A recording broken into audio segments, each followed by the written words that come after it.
Film की कहानी शुरू होती है और हम देखते हैं कि दो आदमी एक गाड़ी में बैठे लड़की पे हमला करते हैं। ये लड़की उनका मुकाबला करने की कोशिश करती है पर वो इसकी हालत खराब कर देते हैं। फिर कहानी 2 महीने आगे आ जाती है। इस लड़की का नाम नेहा होता है और ये 2 महीने से गुरुद्वारे जा रही होती है क्योंकि इसे कोई चाहिए होता है जो इसकी मदद करे। और फिर हम देखते हैं इस बंदे को, इसका नाम रणवीर प्रताप सिंह उर्फ रोनी होता है और ये इंडियन आर्मी में कैप्टन होता है और ये एक कमांडो भी होता है। रोनी एक ऑपरेशन पे जाता है और उस ऑपरेशन में 3 लोग मारे जाते हैं जो कि टेररिस्ट होते हैं।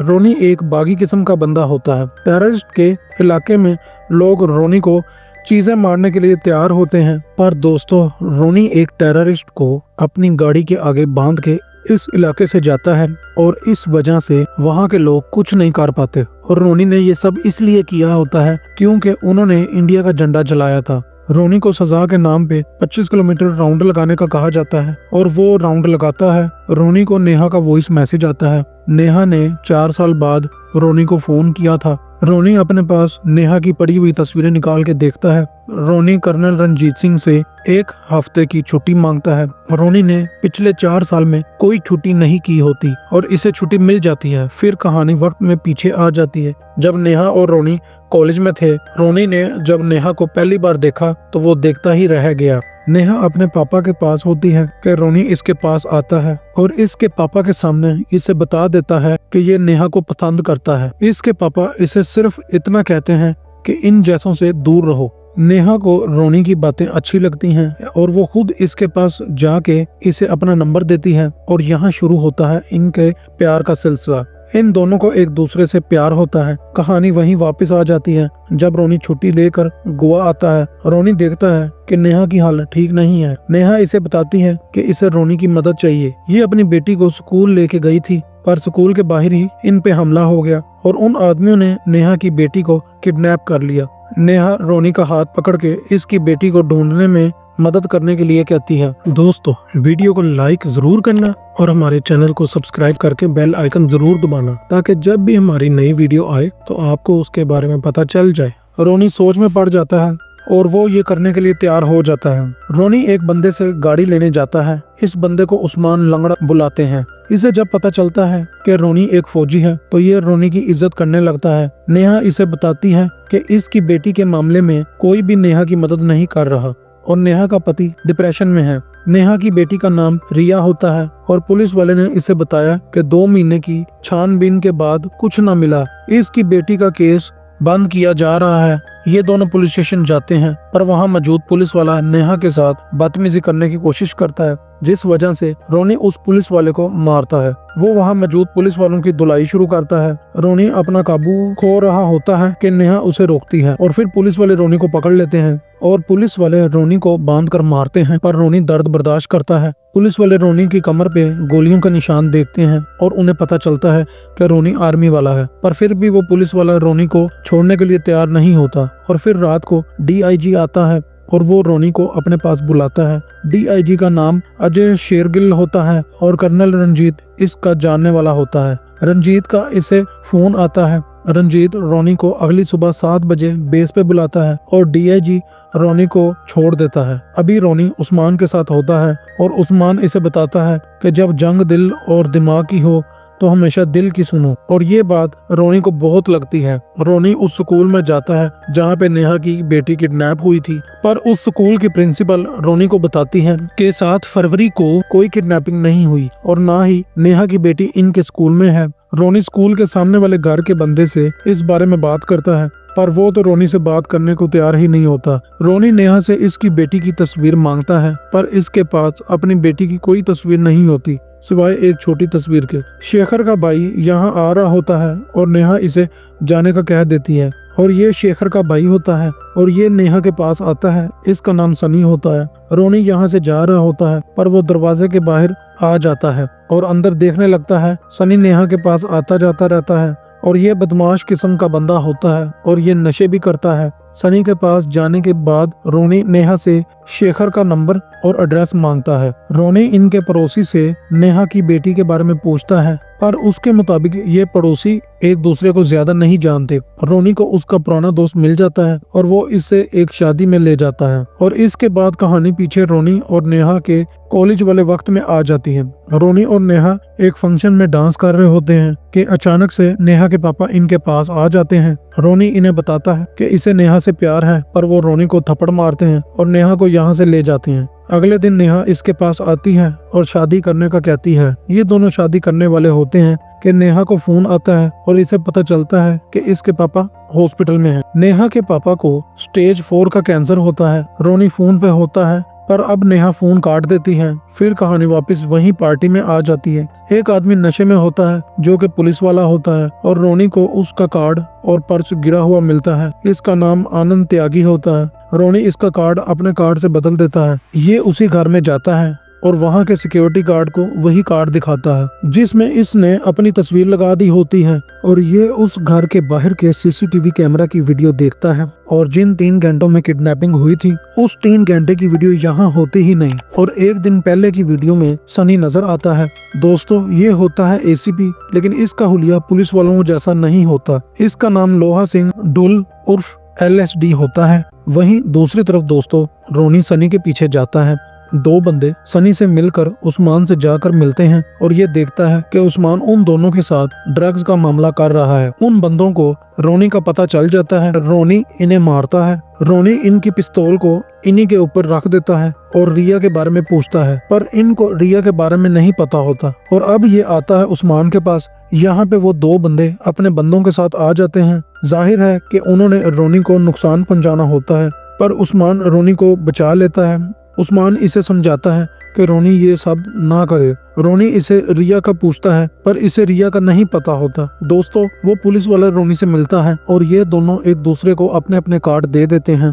दोस्तों, रोनी रिया की तस्वीर अखबार में छपवा देता है। इसने अब रिया को ढूंढ निकालने पे इनाम का ऐलान कर दिया होता है। और दोस्तों, रोनी को एक बंदा फोन करता है। रोनी उसे मिलता है और वो बंदा बताता है कि रिया इसकी बेटी है, इसे इसकी बेटी नहीं मिल रही। उसके पास रिया की तस्वीरें भी होती हैं और उसके पास रिया का बर्थ सर्टिफिकेट, मुंबई पुलिस की FIR भी होती है और ये बताता है कि इसकी बेटी मुंबई में खोई थी। रोनी के पीछे 2 आदमी होते हैं, पर रोनी उनके सामने से चला जाता है। वहीं पुलिस वाला इनके सामने आता है। दोस्तों, क्योंकि रोनी आनंद त्यागी बनकर उस घर में वीडियो देखने गया था, इस वजह से असली आनंद त्यागी के पीछे 2 बंदे लगे होते हैं। शेखर ने रोनी को फोन करके अपने पास बुलाया होता है। रोनी इसे बस यही बताता है कि ये बस नेहा को जानता है। शेखर इसे बताता है कि इसकी और नेहा की कोई बेटी नहीं है। नेहा पे हमला होने के बाद नेहा 10 दिन कोमा में थी।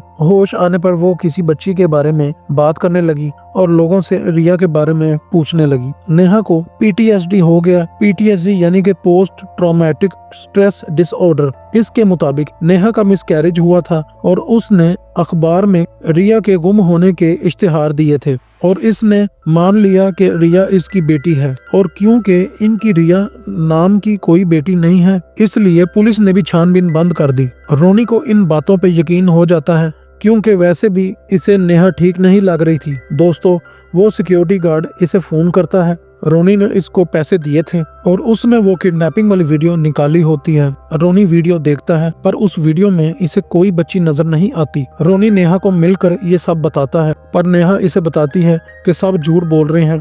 शेखर ने इसे बताया था कि नेहा चाहती थी कि इसकी माँ इसकी बेटी बनकर इसकी जिंदगी में दोबारा आए, क्योंकि नेहा की माँ नेहा के बचपन में ही मर गई थी और उसका नाम रिया था। रोनी इससे इसकी माँ का नाम पूछता है और ये रिया ही बताती है। रोनी दीवार पे रिया के कद नापने वाली जगह देख रहा होता है और सोच रहा होता है कि क्या नेहा सच कह रही है। पर दोस्तों, नेहा नीचे छलांग लगा देती है और खुदकुशी कर लेती है। और रिया के मरने का केस आता है LSD के पास और इसका काम करने का अलग ही स्टाइल होता है। उस्मान रोनी से मिलने आता है और उस्मान बताता है कि अगर इसने रोनी को सच बोला होता तो शायद नेहा मैडम आज जिंदा होती। रोनी को गुस्सा आता है। ये बताता है कि कुछ वक्त पहले ये सनी के अड्डे पे गया था अपने काम के सिलसिले में और इसने वहाँ पे एक बच्ची को देखा जिसे सनी के पास ले जाया जा रहा था और सनी ने उस्मान को इस बारे में मुंह बंद रखने का बोला था। अब रोनी ने उस्मान के जरिए सनी तक पहुंचना होता है। वही दूसरी तरफ दोस्तों वो दो आनंद त्यागी को मारने आ रहे होते हैं और वो उसको मार के चले जाते हैं और दोस्तों आनंद को इस बंदे ने मरवाया होता है। दोस्तों रोनी इसे आनंद बनकर मिलता था और इसलिए ये गलत बंदे को मरवा देते हैं। तस्वीर देख के इसे समझ आता है कि इसने गलत बंदे को मरवा दिया है और अब दोस्तों LSD रोनी को फोन करके मिलने का कहता है। रोनी सनी के पास जाता है और सनी से रिया का पूछता है, पर रोनी को सनी के बंदे रोकने लगते हैं और रोनी इनसे लड़ाई करता है और इसके बंदों को मारने के बाद रोनी इसके पीछे भागता है। रोनी सनी को पकड़ तो लेता है पर तब पुलिस भी आकर इन्हें पकड़ लेती है। इन दोनों को थाने ले जाके हवालात में बंद कर दिया जाता है। रोनी अभी गुस्से में होता है और रोनी ऐसी बातें बोल रहा होता है जो इसे नहीं करनी चाहिए थी, जिस वजह से LSD इसके पास अंदर आता है और ये दोनों लड़ते हैं और फिर DIG आकर इन्हें रोकता है। रोनी DIG को सनी का बताता है। DIG सबूत का पूछता है और रोनी के पास उस्मान की गवाही होती है। उस्मान DIG को बताता है कि उसने सनी के अड्डे पे बच्ची को देखा था और उस्मान ये बात अदालत में बताने के लिए तैयार होता है और फिर पूछताछ की बारी सनी की आती है और DIG सनी से पूछता है कि रिया कहाँ है, लेकिन सनी नशे में होता है और वो अजीब हरकतें कर रहा होता है, जिस वजह से LSD अंदर आता है और सनी पे पिस्तौल रख देता है। पर दोस्तों सनी ने DIG की पिस्तौल पकड़ ली होती है। यहाँ मामला खराब हो जाता है। DIG के पास एक और पिस्तौल होती है और वो सनी को गोलियां मार देता है। सनी मर जाता है और रोनी को गुस्सा आता है क्योंकि रिया के बारे में सनी ही बता सकता था। अब DIG रोनी को तसल्ली दे रहा होता है। DIG रोनी से कहता है बहुत प्यार करते थे उससे और फिर सनी बताता है कि हम शादी करने वाले थे और अब पता चलता है कि नेहा के पापा ने नेहा की शादी कहीं और फिक्स कर दी थी। नेहा के पापा मरने वाले थे और नेहा को अपने पापा से प्यार था, इसलिए उसे अपने पापा की बात माननी पड़ी क्योंकि ये उनकी आखिरी ख्वाहिश थी और उसने अपना और रोनी का ताल्लुक खत्म करने की बात की। वहीं दूसरी तरफ उस्मान पे वही दो आदमी हमला करते हैं जिन्होंने आनंद त्यागी को मारा था। अब रोनी बेबस होता है। DIG रोनी से कुछ गलत करने से मना करते हैं और इसे बताते हैं कि वो इस केस को किसी न किसी नतीजे पे पहुंचा के ही छोड़ेंगे। रोनी उस्मान के पास आता है और उस्मान को जख्मी देखता है और फिर वो बंदे रोनी पे भी हमला कर देते हैं, पर रोनी तो एक कमांडो होता है, वो इन दोनों आदमियों की हालत खराब कर देता है और दोस्तों उस्मान रोनी के हाथों में मर जाता है।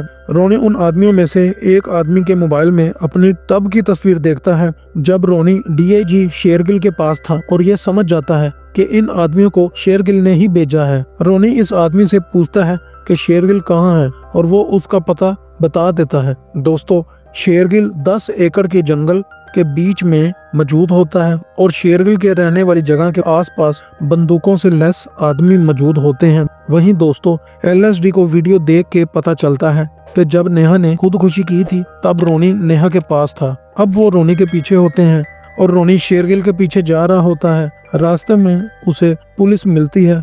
पुलिस वालों ने रोनी को पकड़ना होता है, पर दोस्तों रोनी एक पुलिस वाले को अपने साथ खाई में ले जाता है और ये दरख्तों पे गिरते हैं। पुलिस वाला मर जाता है। रोनी थोड़ा जख्मी होता है और अब उसके पीछे शेरगिल के बंदे होते हैं और अब रोनी इन बंदों को निपटाना शुरू कर देता है। यहाँ पे चाकू, बॉम्ब और बंदूकें चलती हैं और एक रोनी के मुकाबले में बहुत सारे बंदे होते हैं। शेरगिल को कोई डर नहीं होता, लेकिन रोनी बंदों को मारते हुए इसकी तरफ आ रहा होता है। वहीं दोस्तों कर्नल और LSD अपनी अपनी टीम के साथ रोनी को ढूंढने यहाँ आए होते हैं। रोनी के हाथ में बंदूक का सामान लग जाता है। हम ऐसे समझ सकते हैं कि अकेला रोनी एक पूरी फौज का मुकाबला कर सकता है और लाशों का ढेर लगा सकता है। रोनी के पीछे हेलीकॉप्टर आते हैं, पर रोनी एक हेलीकॉप्टर को अपने कब्जे में ले लेता है और यहाँ तबाही मचा देता है। यहाँ पे बहुत मजेदार एक्शन होता है। अभी तक रोनी काफी ज्यादा जख्मी हो चुका होता है और वो थक जाता है और शेरगिल के पास पहुँचना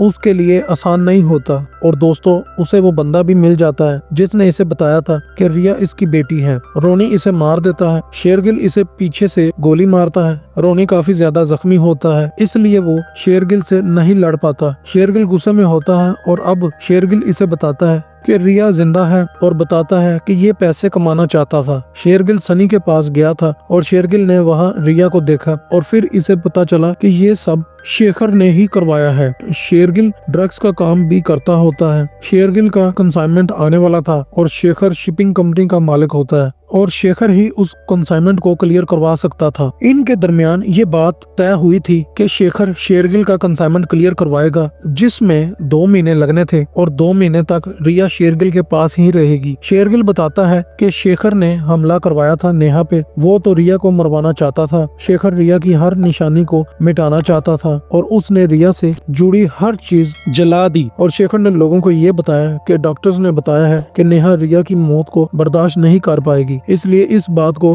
बरकरार रखना होगा कि नेहा की कोई बेटी नहीं है, क्योंकि शेखर अपनी बेटी को तो खो चुका है, अपनी बीवी को नहीं खोना चाहता। और सबको वो ये बात कहता है कि एक झूठ से शेखर की फैमिली बच सकती है। लोग शेखर की बात मान लेते हैं और इन दोनों बंदों को भी इन्होंने ही भेजा था। और तो और जिनसे शेखर ने नेहा पे हमला करवाया था उनको भी इन्होंने मरवा दिया, यानी कि इस सारे मामले में ये दोनों एक साथ थे। और रिया के केस को भी इसी ने बंद करने का कहा था। शेरगिल ने ही सनी से इसकी पिस्तौल निकालने का कहा था ताकि ये सनी को मार सके।